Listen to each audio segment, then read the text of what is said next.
ರೈತನಿಗೆ ಬೇರೆ ಬೇರೆ ಆದಾಯದ ಮೂಲಕ ಹೋದಲ್ಲಿ ಇದು ದೀರ್ಘಾವಧಿ ಆದಾಯ.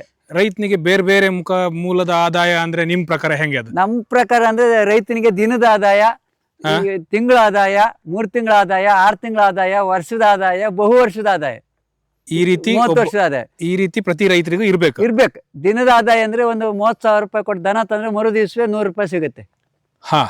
ಮರುದಿನ ಬೆಳಿಗ್ಗೆ ಹಾಲು ಡೈರಿಗೆ ಹಾಕಿದ ತಕ್ಷಣ ದುಡ್ಡು ಸಿಗುತ್ತೆ.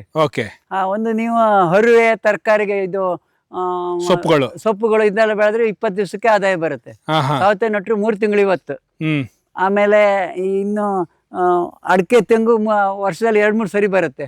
ಕಬ್ಬು ಭತ್ತ ಹಾಕಿದ ವರ್ಷದಲ್ಲಿ 1 ಸರಿ ಬರುತ್ತೆ.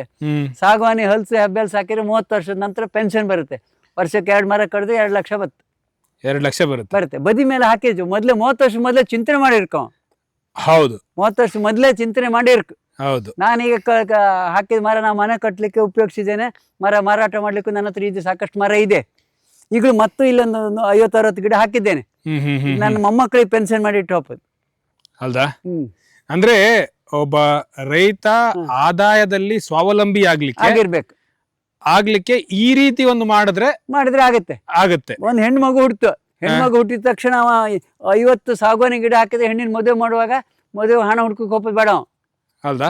ಬ್ಯಾಂಕಿನ ದುಡ್ಡು ಇಟ್ರೆ ಇನ್ನು ಏನೇನು ಆದಾಯ ತೆರಿಗೆ ಇವ್ರು ಬತ್ರ ಚಿನ್ನ ಇಟ್ರೆ ಕದ್ಕೊಂಡು ಹೋಗ್ತಾರೆ. ಇದು ಸಾಗುವಾನಿ ಮರ ದೂರ ಇದ್ರೆ ಕಳ್ತ್ರೇನೋ, ಹತ್ತಿರ ಕಳ್ತಾನ ಹತ್ತಿಲ್ಲ. ಜಾಗ ಇರ್ಬೇಕು, ಮೊದ್ಲು ಜಾಗ ಇರ್ಬೇಕು.